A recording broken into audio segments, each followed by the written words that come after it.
Different Drop, proud supporter of Australia's premier wine podcast, the Vincast, has now made it even easier for you to source fantastic, authentic Australian wines on their brand new website.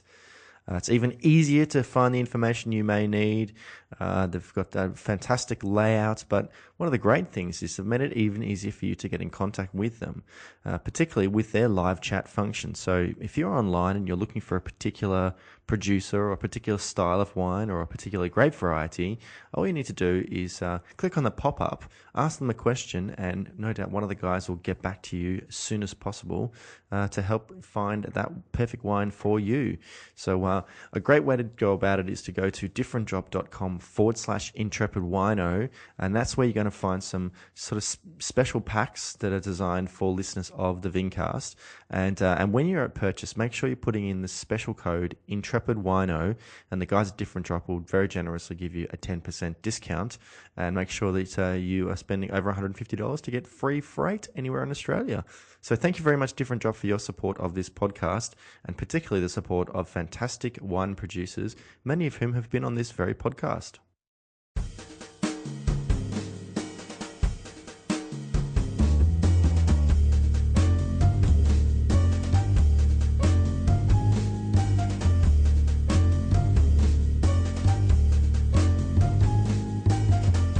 On episode 69 of the Vincast, I chat with Alister Purbrick.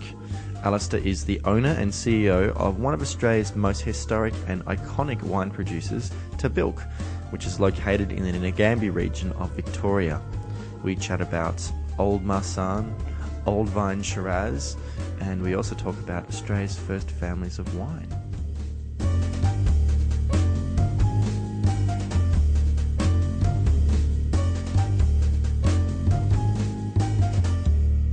Hello there, Vincasters, and welcome to another episode of the Vincast. My name is James Garesbrook, otherwise known as the Intrepid Wino, and my sincerest apologies for having to postpone the Let's Taste Australian Riesling live tasting, which I mentioned on the last couple of episodes.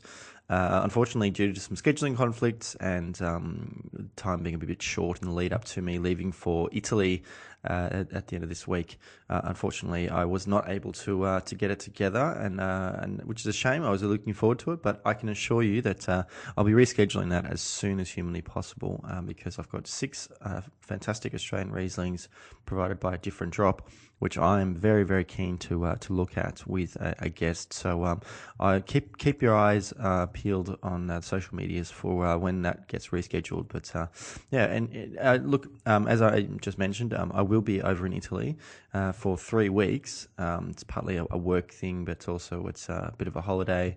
Looking forward to actually doing a little bit of vintage, but I will actually be sharing lots of my impressions on Instagram and taking lots of photos and maybe some video, maybe even recording an episode of the Vincast whilst I'm away. But in my absence, what I'm actually going to do is, you may have noticed a few weeks ago, I did a back vintage, a cellar release, an old episode of the Vincast. So I'm actually going to schedule some older episodes of the Vincast to allow people to listen back to where the show kind of originated from, because it has evolved a little bit over the last almost 2 years. For this episode, I spoke to an icon of the Australian wine industry, and I was really, really excited to be invited to celebrate the 2010 vintage release of the 1860 Vines Shiraz from Tahbilk, but also to celebrate the 150th anniversary of those vines, and that was at Vunemonde, and it was a fantastic event. I was invited by former guest of the podcast, Kathy Lane from Fireworks PR, because she has worked for many years very closely with Tahbilk and indeed on this particular project. And so it was amazing tasting, wonderful lunch, and after the lunch sat down with Alister in the restaurant, and we had a chat about his background and his journey with Tahbilk. So hope you enjoy this episode. Please stick around until the end of the episode so you can hear all the different ways you can contact Alister and myself to let us know if you enjoyed it. But I will see you on the other side. Alister, thank you very much for making some time to be on the Vincast. And more importantly, thank you very much for inviting me and all these other fantastic people to share in this vinous history of Tahbilk here at Vue du Monde on, I think, is it the 55th floor? But yeah, thank you for your hospitality. Well, the pleasure is not all mine in that there is a little bit of self-interest that's involved with this particular tasting because as far as myself and the winemaking team is concerned, this is the first time that we've actually all participated in a complete vertical tasting of the 1860 Vines Shiraz. So it's been a real experience for us as well. It's funny, actually, on an episode, I think last week or the week before, with my winemaker guests, I'm talking about, travelling around the world and visiting wineries and sort of feeling unworthy when their hosts said, "Oh, let's open up wine from the cellar." And I said, but they've got self-interest in that they want to taste the wine as well. It's not like they're going to have, you just have it, we're not going to have any of that. They want to taste it as well. So of course it's an opportunity for you guys to sort of look back on the history as well. But I usually start every episode by asking my guest if they can remember their earliest interaction with wine that kind of cemented them wanting to follow that career and their life in wine. Well, for me, the first memory to do with wine is around the first time I was allowed to actually drink a wine. How old were you? 4. Wow. Okay. So was it a taste, or were you actually drinking it? I was drinking. We had a tradition back in those days that every Sunday lunch, we, as in myself, my sister, my brother and my parents would go down to my grandparents for Sunday lunch. Right. So that was the tradition. And I was always fascinated with the adults drinking this liquid, which was usually red, and seemingly enjoying it so much with the food, and the conversation was flowing, and it seemed like the whole thing worked together, the food, this liquid, and that was all good times. This mythical combination of elements. That's right. So I asked at quite an early age, whether I could try some of this liquid, which I found out was wine. I was allowed to have the food. I was allowed to participate in the conversation. I just hadn't finished the trifecta, and had the liquid. So my grandfather pointed out to me that only adults could drink wine. Yes. And that I would have to get to the very grand age of 4 years before I would be allowed. Well, you can imagine what that did for a young fellow. I was counting down the days, to when I was actually going to turn 4 years of age. So I turned 4. The next Sunday lunch, we're down having lunch with the grandparents and parents. And of course, grandfather made a very big occasion of presenting me with my first wine, red wine, which I drank, and I felt very adult and very much a part of the team then. What I found out later, though, was that it actually had been watered down quite dramatically. It tasted okay to me. Sure. But so what I got for some years then was a water and wine mix. Okay. But still was very happy to be included with the adults. So what kind of wine was it back then? Oh, back in those days, it probably was Shiraz. It could have been Cabernet, but for Tahbilk, in fact, for the industry, Cabernet Sauvignon, when you're talking late 50s through to early 60s, there wasn't a lot of Cabernet Sauvignon produced. Tahbilk had a little bit, but the industry was dominantly Shiraz driven. And was it dry wine or was it fortified wine? Oh no, it was dry wine. So table wine. Table wine. So this is like, right at the beginning of when sort of dry wine started to come back into the fore, I guess. That's very true, but grandfather was always very keen to develop Tahbilk as a table wine house. Now, the industry was very much a fortified winemaking industry. Of course. Even up until the early 1970s. Yeah. So when grandfather started at Tahbilk, started managing Tahbilk in 1931, he decided that he wasn't going to continue with fortified wines, which really was where the market was for wine.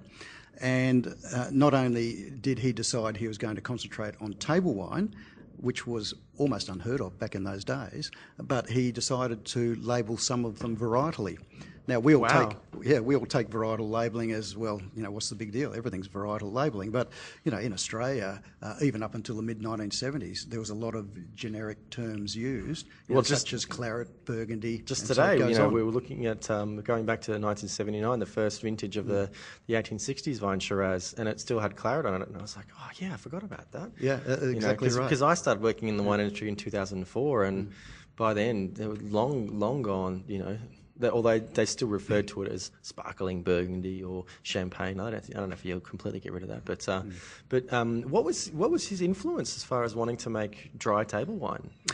Grandfather was Australian born, but he was educated in England. Okay. So he was doing law and accountancy at Cambridge University. Right. So it had been a reverse immigration, if you like. So his family had moved out to Australia. He was born with his two brothers in Australia. Then they all moved back to England. Yep. And with that, his father, my great-grandfather, was very keen on his wines. Sure. And, of course, in England, it was the table wines of Europe, and particularly France, yeah, of course, which were drunk. So he got to taste and drink a lot of Bordeaux, a lot of Burgundy, and so it goes on. So he acquired, quite a good palate for table wine, and could discern, what was good table wine versus what was not very good table wine. Okay. So how did your family initially come to purchase Tahbilk, or as it was called, Chateau Tahbilk? Well, again, that gets back to the reverse immigration story. Sure. So they moved back to England.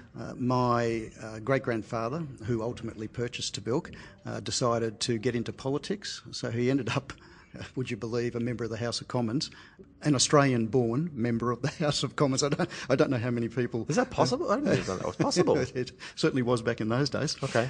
And he did quite well with his businesses. So he decided, sight unseen, living in England, to buy Tahbilk, which was going for a very distressed price back in 1925, and did purchase it. Did it have much of a reputation at that point? Like, was it sort of known to produce good wine? I think Tahbilk had a very high reputation in its earlier years as it was developing. Pre-phylloxera type stuff? 1870s, 1880s, 1890s. Okay. It was then a number of things happened to Tahbilk in the late 1880s, early 1890s, which led to a period of decline. The founder passed away, and so his wife inherited it and immediately moved back to England. So management by that distance wasn't very successful. Yep. The winemaker manager of the day, who took Tahbilk through what we call its first golden age, decided to take another job, as people do. Yeah, of course. And phylloxera struck. So Yes. those three things sent Tahbilk into a period of decline. So Tahbilk had a And then it would have very been high difficult reputation through in the World late War I. 1800s, and then its reputation declined Okay. until great-grandfather purchased it in 1925. But it's one of those things of, identifying it as a great site. So, that site's always going to be there. So it would have been an opportunity when your great-grandfather purchased it to sort of, bring it back to the fore again, I guess. Well, it theoretically could have been, but he didn't buy it to bring it back to its former glory as a vineyard and winery.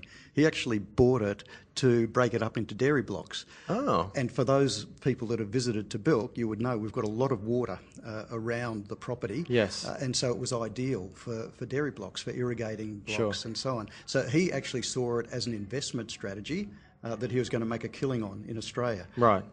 It was when he visited just after purchase in later 1925, Yep. and he brought his eldest son, my grandfather, Eric, with him, who was still at Cambridge University.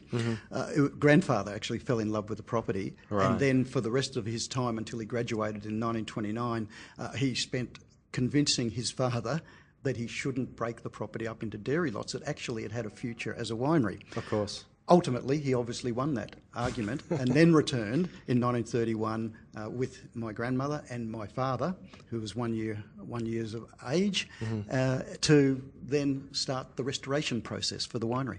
So when it was purchased, there was already Shiraz planted? Oh, yes. Was there anything else planted? Lots of varieties. Okay. The phylloxera had cut the vineyards down from about 350 acres to 30 acres, so Wow. it had decimated it. Sure. Most of the varieties, apart from Shiraz, that were left were fortified varieties. Yep. All the earlier Marsanne, for instance, had been lost. Okay. So Marsanne had already been planted there? Yeah, in the 1860s. Right, okay. But obviously, part of the reason that there is still the vineyard, going back to the 1860s, is because of that particular part. It's quite special, and it sort of is resistant to phylloxera. That was one of the first things that I learnt about when I started, learning about wine. Was phylloxera, except at Tahbilk, because they have this particular part. So, from memory, it's because of the sand. Yes, that's correct. So the only patch of own-rooted vines that we have left are those 1860 planted Shiraz vines. Mm-hmm. And the reason they did survive, you're quite right, is because of the sandy soil. Yeah. Now, phylloxera is a microscopic aphid, and it finds it very hard to penetrate the soil and so penetrate the roots of the vines because of the tiny grains of sand. Loves clay. But. Exactly. So the analogy is an 8-lane German autobahn is like clay, and it's wide open. The traffic can move through really quickly. Phylloxera loves that. Mm-hmm. Imagine the same 8-lane autobahn, but with a rock fall over it. Yeah. Well, it's a little bit hard to get around that. So that was one of the reasons that those vines survived. The other is because the water table is only about 2 metres below the surface. Those vines were about 30 years of age when phylloxera struck Tahbilk, so they had their tap roots well and truly down into the soil and into the moisture. So that combination of sand and having available moisture got them through and continues to get them through to this day. And the decision to replant Marsanne was made by your grandfather? By my grandfather. Yeah. So the oldest vines we have now date back to 1927. So purchased in 1925. Grandfather was still at Cambridge University until 1929, but got the instruction back to Tahbilk that he wanted to plant Marsanne, and so they did in 1927. Now, when grandfather was alive, I asked him why was your first decision that you were going to plant Marsanne? I could think of 100 other varieties that would have been more suitable for the time. He actually didn't have a reason. He couldn't remember why he did that. All we're thinking, as in future generations, is thank God he did, because that old block of Marsanne now is really valuable for us and makes a great single vineyard wine from it in much the same way that we do with the 1860 Vines Shiraz. So clearly your grandfather was a huge influence on you when you were young. Did you even entertain the thought of not kind of following the family into the wine business? Oh, absolutely. I made a very quick and ad hoc decision after I'd finished the equivalent of Year 12, we used to call matriculation exams, and we were having, again, another Sunday lunch at grandfather's. It was a Christmas lunch. I'd finished, I got my marks back, and in those days, we all pretty much just did sciences, so that opened up all the career paths. And grandfather posed the question to me, and given that I would have to be looking at university for the next year, well, what are you going to do? What are you going to do? And I'd been flirting with the idea of politics before that. Anyway, under pressure from grandfather, I, for a reason I still don't quite understand myself, just blurted out to him and to everyone else that was there that I'd decided that I was going to become a winemaker. Sure. Well, you can imagine that led to a fair bit of uproar and celebrations and everything else happening around the table. So we finished off lunch, went back home with my parents and got Dad aside afterwards and said, Dad, I've just sort of made this statement, I'm going to be a winemaker. But I've done no preparation for this. It was sort of like a spur of the moment thing. Where would I train or where would I learn winemaking? And he said, don't you worry about it, Alister. I've got you booked in for an interview in mid-January, so 2 weeks later, at Roseworthy College. And provided the interview goes well, you're starting in February. I said, how did that happen? Dad obviously thought that I had that inclination, unbeknownst to myself, and made all the arrangements. But you'd done some science studies in high school? That's right. Well, obviously that plays into it in a certain way because, was it a bachelor at that point or was it just like a diploma? It was a diploma in enology. Okay. Now it's kind of referred to often as Bachelor of Wine Science or Applied Wine Science. Exactly. Applied Sciences in wine. And of course, that sort of plays into it. Surely, your dad would have identified, he likes the sciences. Maybe, he might end up doing this anyway. So I'll make all the arrangements. Yeah, exactly. It's like, I'll just keep that in my back pocket. So when he does kind of go, I'm going to do this and go, I'll make it sound like it's his decision. And so what was studying at Roseworthy like back in those days? Well, in those days, you had to do agriculture, at least 2 years agriculture, to qualify for the wine course. Wow. Now, as it turned out for me, that was good because we've got quite a large agricultural property at Tahbilk as well. So that was useful. It became a lot different where, obviously once the wine industry kind of really blew up and then, much bigger businesses, you wouldn't need to necessarily know both. You could just be a winemaker. Oh, absolutely. Or you could just be a viticulturalist. But now I think it's combined. It's gone back to being combined again with Adelaide Uni. Well, now, after that, and as the wine industry took off, then it was changed from the Roseworthy campus out at Gawler to becoming an Adelaide University degree. And that happened in the early 1980s. Yeah, okay. So that was a little bit after my course. Sure. So Roseworthy, though, for me, was fantastic because we were out in the country and, I'm a country boy. It was great. A couple of local pubs nearby. You're close to Adelaide, so you could get down and, we got to know the university crowd as well. And then, after ag, into the wine course, and there were only 20 of us in the wine course, and it only happened every 2 years. So there were not a lot of qualified winemakers being churned out, on average less than 10 per year. Were a lot of them, like yourself, coming from wine families? Yeah, there was, I'd say, in our year at least, it was about an equal split. So about half from multi-generational wine families and the other half from young guys that were just really keen to carve their career in the wine industry. And, a lot of them have done very well. What was, once you'd sort of had your experience, learning the technique, I guess, the science, around it, were you still coming back and sort of participating in vintages at all? Back at Tahbilk whilst you were studying? While we're studying, that was part of the course. Yeah. Now, I didn't do vintage at Tahbilk. The course, part of the course criteria was that you would go out, if you were a family coming from a family winemaker background, you'd go to another winery, not back to your own. Yep. So I actually did my two vintages. One was down in McLaren Vale at Hardy's, the old Hardy's Tintara. Tintara, yep. And the other one was at Bilbangra in Griffith, which was one of the McWilliams wineries, which has since closed. Right. What was that like? Well, the reason that I wanted to do both those wineries is because for their day, they were actually quite modern and forward-thinking. Sure. They had stainless steel refrigeration, all the things that we take for granted now, Yeah. but it was actually quite new back in the mid-'70s. So, Right. I really enjoyed doing the vintages there. And that sort of played into, the decisions that you made later on coming back to Tahbilk? Well, certainly we were going through a big learning exercise. The other part of the course criteria, which with the benefit of hindsight was really smart, was that we did a lot of tours.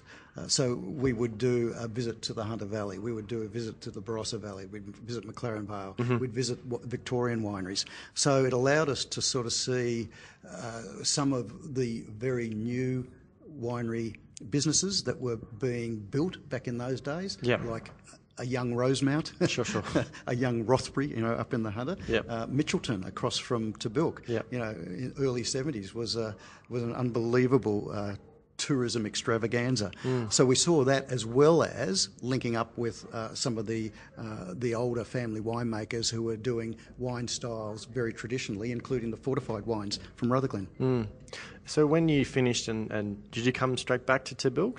No, my first job was down in Coonawarra. with Mildara, now part of Treasury Wine Estates. Nearly everything's part of Treasury Wine Estates now.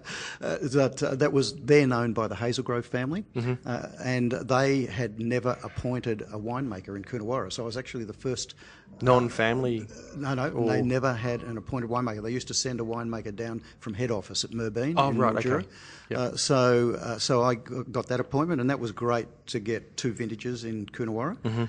And then I was transitioning through to Mildura, down to Coonawarra, and ultimately did one further vintage at the old Baronga Hill winery, and that was in near Mildura as well. And the reason I wanted to do that in 1978 before I came home is because they had, to my mind, the best appointed, most modern winemaking facility in Australia. And I just wanted to get some experience with that for a vintage, because I knew that my first job when I got home was to build and have erected a new white wine fermentation cellar. So I just wanted to get right up to date with where technology was at the time. My sincerest apologies for interrupting another fascinating chat on the podcast, but I just wanted to let you know about another supporter of the Vincast, which is Wine Companion. Wine Companion is one of the leading resources as far as wine writing in this country. Not only do they produce the annual wine guide from James Halliday, which catalogues all of the wines for the year from around Australia, and also gives ratings, particularly to the wineries themselves. But you also can get the Wine Companion magazine, which, as well as having fantastic tasting notes and buying guides, also has some wonderful articles written by some of the leading wine writers in Australia, including some of the guests of the podcast. And if you wanted to go to the website, winecompanion.com.au, you'll find a huge resource, an amazing database of tasting notes and ratings of wines. And for listeners to the Vincast, we have a special deal. If you put in the code Intrepid30 at purchase, you can get a 30% discount on any subscription package, which is an amazing deal. And it's a great way to show your support of the Vincast and to let Wine Companion know that the Vincast sent you. So thank you very much, guys, for your support. Was it interesting to kind of be witnessing that evolution of the Australian wine industry, sort of away from fortified wines and more into table wines and more into white wines in particular? Yeah, well, certainly from my perspective it was. From my family's perspective, given grandfather's great love of table wines from back in the 1930s, that really dovetailed nicely into the family's aspirations as well. Yeah. And so then it was a matter of getting on with the job at Tahbilk, which was dramatically changing the whites and improving the reds, but improving without changing the pedigree. That was the key. So dramatic change of whites, but a less challenging role with the red wines. When you eventually did come back to work at Tahbilk, who was in charge? Grandfather was the CEO up until the early 1970s. So when I got back in 1978 for my first vintage, 1979, Dad was the CEO, and then he decided less than a year after I'd been back at Tahbilk that he was going to start a sales organisation in New South Wales, in Sydney.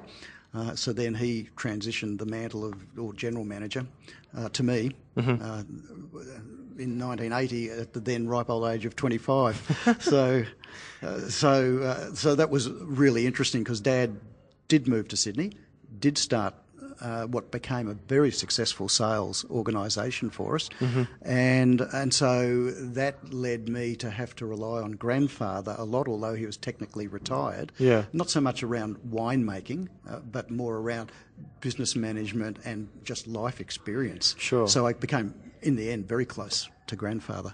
And he would have worked, pretty closely with his father, particularly in terms of, the decisions early on. So having that kind of wealth of knowledge with him, and that just kind of mentoring role, I guess, would have been fantastic, particularly considering, you took over at, in your mid-20s.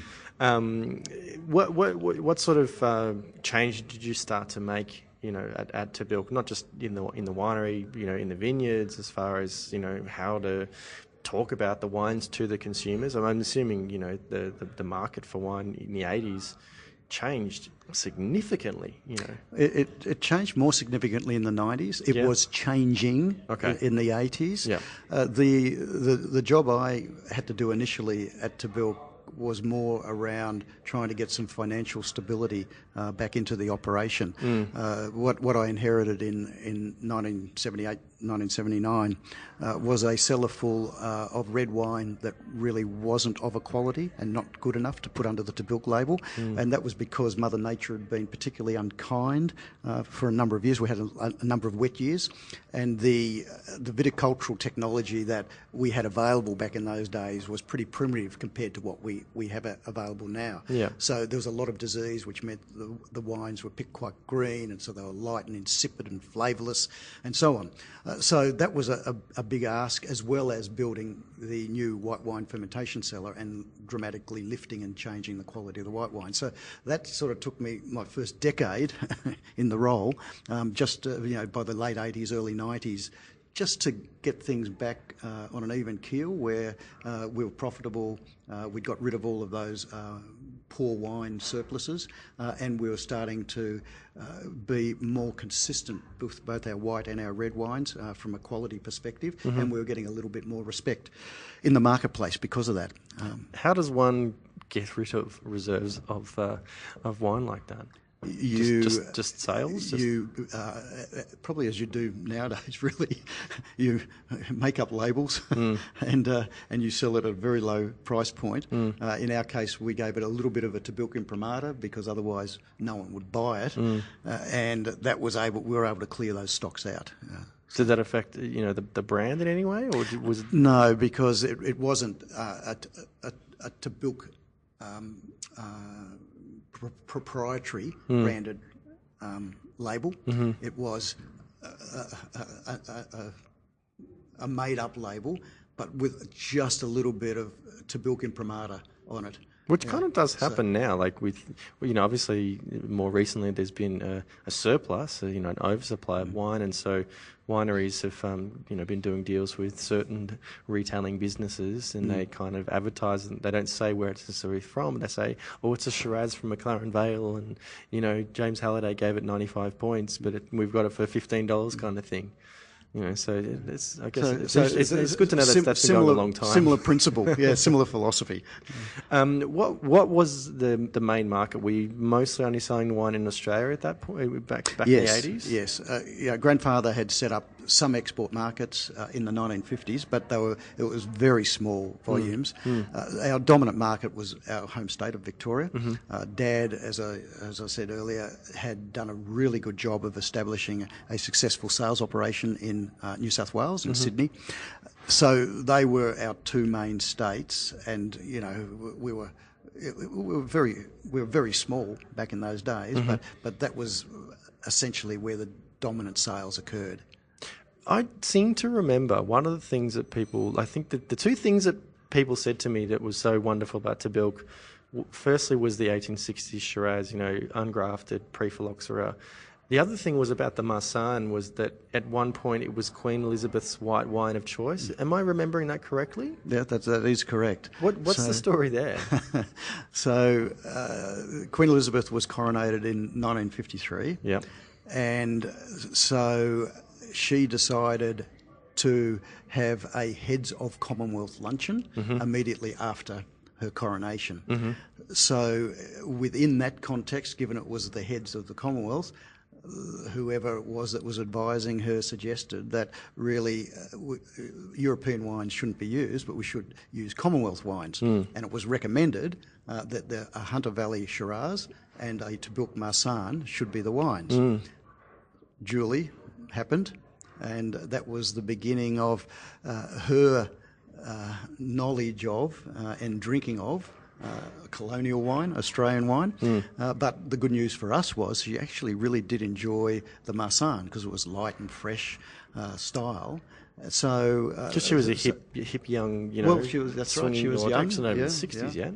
So, instructions were given to the Buckingham Palace cellar staff to buy on a regular basis Tahbilk Marsanne. Now, I don't know how much Tahbilk Marsan is left in the cellars, but it wouldn't surprise me if they've actually got better stocks of Tahbilk Marsan from the 50s and 60s and 70s than we've actually got at Tahbilk. Yeah, if we have to find out if we can get in contact with someone, yeah. Remember you used to like Tahbilk Marsan. You don't happen to have any old bottles in the cellar, do you? Because we'd love to have a look at them. So that was when your grandfather was in charge of the wine. How did he feel about that? Oh, because Australian born, but went back to England, educated, tertiary education at Cambridge. So he felt he was a good cross between a good Aussie and an Englishman. So to get that sort of support from someone of her stature, the young Queen's stature, he would have been absolutely abuzz with that. Does she ever visit? Oh yes, she has visited. Prince Philip has visited at least 3 times. Wow. And this all happened. There was a time in the 60s and in the 1970s as well. Yeah. So yes, we've even had Princess Di and Prince Charles visit once as well. But not the next generation? No, not as yet. No William? Not as yet. No, just the 2 generations. We'll cross our fingers. So did that impact as far as sales of Tahbilk wines in the UK, for example? I think anything like that adds credibility to a label or to a brand. Sure. And it's a lot of the little things that add to make it important, to reach people's radar. And certainly Tahbilk was getting, back in the 50s and the 60s, was getting some really nice accolades in England, and that didn't do those sales any harm.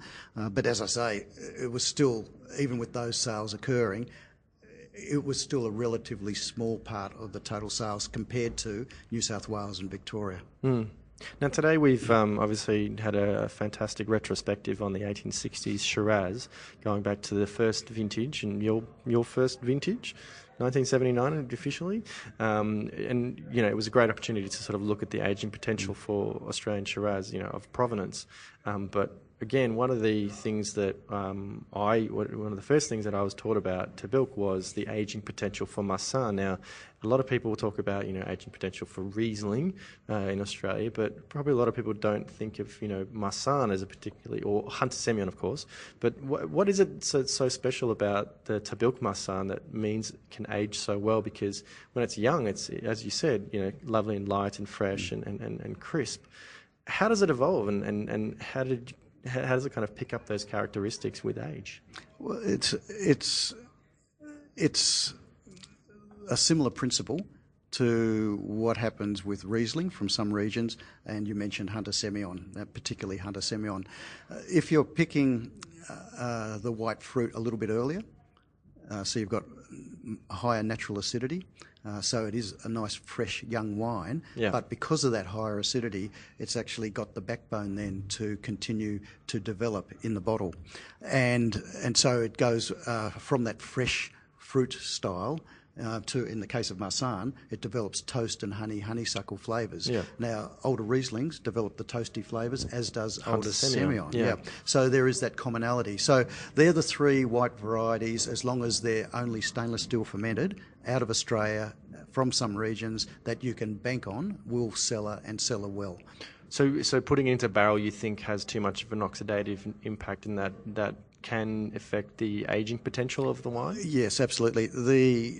By adding some barrel ferment, or even 100% barrel ferment, what you're doing is you're building the middle palate so it's broader. Yeah. And the broader it is to start with, the quicker it's going to get to full maturity. Sure. So what you're looking for in a white wine that's going to have cellaring potential is something that's quite angular and tight with a good acid backbone as a young wine. Then it'll put layers on with age, but it'll continue to grow and develop. So it's simple biology. What do you think of the aging potential of Chardonnay in Australia? It depends on the region, and it depends on how it's made.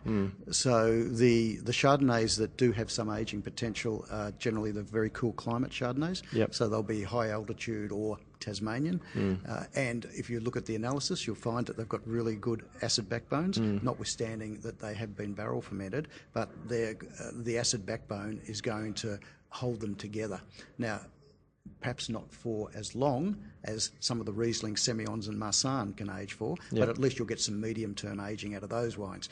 From the warmer climates, where they're bigger, broader styles, it's only going to be a short-term cellaring proposition for Chardonnay. And that's possibly, what they might be looking for, because, I think it's pretty well known that in Australia we tend not to cellar wines. We buy them and drink them almost immediately. So within 24 hours, I think the stat is. And I think that it was really telling that the wines we were looking at today, those Shiraz wines, it came up in discussion several times about the alcohol levels of most of them. I think that of the however many vintages we looked at going back to 1979, there were only 2 that were over 14% alcohol. And I would think that, I kind of found even the wines from the 80s were still very fresh. They still had a lot of acidity. And I think that that's probably what's keeping them together so well, even though they have gone into barrels. So I think, you are, 100% correct. The acid backbone is so important. Yeah, that's right. And there is a misconception by many people, many wine consumers, that higher alcohol equals longer-term cellaring potential. No, that's rubbish. It's just not true. The 1860 Vines Shiraz typically has ranged between, say, 12.5% and 13.5% equivalency, occasionally a little bit higher, occasionally a little bit lower, but that's pretty much the strike zone. And so they're not very high in alcohol. They're quite elegant wines, but they have got that really good acid backbone. You can use a little bit of new oak with them. That's just going to add extra complexity. But these wines, as you've seen today, will go on quite happily for their 20, 30, 35 years or more.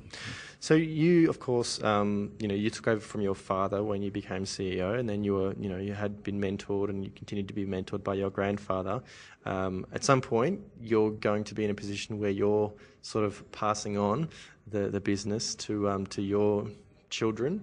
How are you kind of involving your children into the business, and what's their impact, I guess, or how are they working within Tahbilk?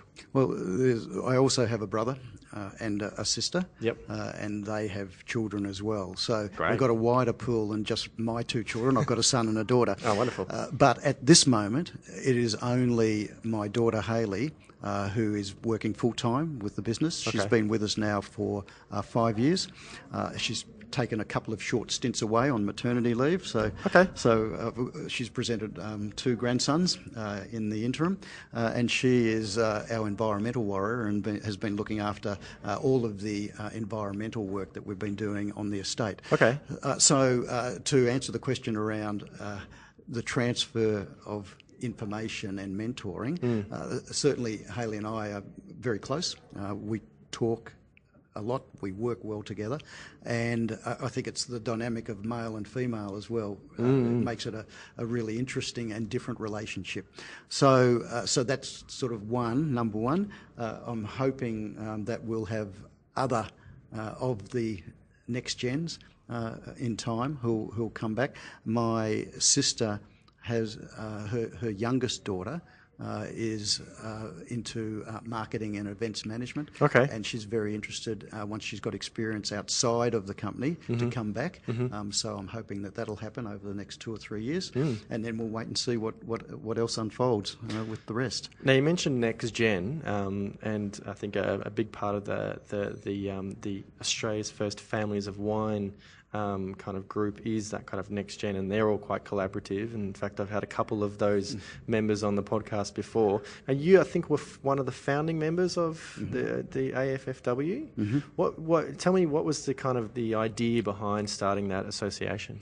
There were 4 of us that came together: Rob Hill-Smith, Ross Brown, Mitchell Taylor, and myself, after the Wine Australia event in 2008.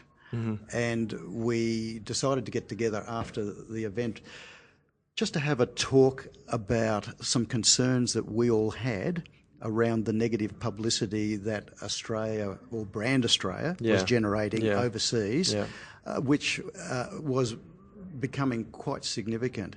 And it was coming from not only our international competitors, so you could expect that the French and the Italians might have a go at us saying, oh, Australia can only produce industrial wine or sunshine in the bottle, but it was actually also coming from, well-respected wine critics who we thought should have known better, like Jancis Robinson. Exactly. So we were concerned about that. So from that conversation came a thought of, well, can we put together a group of winemakers who truly represent, the best of what Australia is about, that have got credibility, that we might be able to take out internationally to help change this Queen Mary of negative press into something more positive. So out of that initial conversation ultimately came the concept of Australia's First Families of Wine, and the rest is history, as they say. We launched in 2009 with 12 multi-generational family winemakers, and there's no doubt that what we achieved in those earlier times, particularly in the UK, was very effective. And what we did was very much did something similar to today, which was we showcased some of the great old wines that have been made by the various winemakers back in the 40s, 50s and 60s. And it just completely blew the wine critics away and started to generate some positive press, And even, I know Jancis Robinson came out in an article saying, oh, look, I think I've been a bit hard on the Australian category. I've just tried all these, wonderful wines. So it was basically, let's give Australia another chance. Sure. So that's what's been happening over the last 5 or 6 years. Because I remember back in 2008 was when I started my my Masters of Wine Business, and so in the kind of the marketing studies and sort of the global market studies, there was obviously that talk about, was it called Strategy 2025 or something like that, and what I felt was missing was that talk about regionality and talk about personality. Like they were talking about brand, and it was Brand Australia, and I thought that they were really missing the mark. And so when the Australia's First Families of Wine kind of association started, I thought this is fantastic. This is what we need to be talking about, because we need to be sort of saying, hey, I know you think of us as new world, but we've been doing it a long time, and here's wines from all over Australia, and they're all different, and they're all making beautiful wines. You can't think of Australian wine as one thing, because it's not. And I think and that's exciting to sort of see the young kids of the families sort of organising stuff as well. Yeah, no, I agree. And the clear message that we had back in those early days, and we still keep sending out there to anyone who's willing to listen, is what we're hoping to do is showcase the diversity of region and variety to you, and if you like what you're tasting from First Families, well, guess what? There's a whole lot of other winemakers back in Australia who are doing it just as well, if not better, than what we're doing. So it's that sort of message is continuing to bat for sort of the whole of Australia, and obviously, we'll be the beneficiaries of some of that positiveness in any case. And hopefully, it is changing the sort of the influences overseas and how they're perceiving Australia and how they're communicating about Australia, but also about how we communicated ourselves. As far as wine businesses here, leading by example, that means that other business can sort of say, great, these guys are doing a fantastic job, and we should be doing something similar. Yeah, and that's very true. And the other part of the strategy was to engage with the Gen X and Gen Y younger potential influencers in various countries around the world, including the UK, and then bringing them out to Australia so that they could actually see what's happening, or what is happening, and that's the best way. Seeing is believing, and now, of course, that program started 5 years ago. A lot of those younger potential influencers are now in positions of responsibility, and they've embraced Australia, and so Australia's back, which is great. Now, speaking of embracing young people, it sounds like they're having a bit of a party outside. I think maybe we can wrap it up there. But obviously, Alister, I really do appreciate you making some time for me, and my audience, I'm sure, appreciate you sharing your story and your wisdom and a bit about Tahbilk. So thank you very much for being on the podcast today. Pleasure, James. So let's go and join the party. Fantastic. As always, guys, thank you for listening to another episode of the Vincast. I have been James Scaresbrook, otherwise known as the Intrepid Wino. Now, if you'd like to find out more about Tahbilk, definitely go to tahbilk.com.au, and you can also follow all of the social media channels, Facebook, Instagram, and Twitter. All of those accounts are Tahbilk Winery. If you'd like to follow me on social media, you can find me on Instagram and Twitter under @IntrepidWino, and you can also find the podcast @The Vincast. If you'd like to follow me on Facebook, you find me at facebook.com/IntrepidWino. And Intrepid Wino is also the YouTube channel that I have, where I do lots of live tastings, video tastings, as well as some how-to videos. And that's where you're going to hopefully see some videos that I'll be taking whilst I'm in Italy in the next 3 weeks. If you'd like to subscribe to the podcast, you can do so on iTunes or the podcasting app on your iPhone, Stitcher, Player FM. There's lots of different podcasting platforms you could use. But if you do subscribe to the podcast, it means that you're going to get the latest episode as soon as it becomes available. And it also means that you can leave a rating or a review of the podcast, which gets the word out about the podcast to potential listeners and also potential guests. So I appreciate you providing some feedback. Of course, you can find all the information at intrepidwino.com. All the different writings I've done in the past, lots of different videos that I've posted, as well as every episode of the Vincast. You can get in contact with me at thevincast@gmail.com, because I'd love to hear from you. If you'd like to suggest a guest you'd like to hear on the podcast, that would be fantastic. But look, guys, I will get back to you in 3 weeks' time, hopefully. Enjoy the back vintage episodes. Until next time, bye.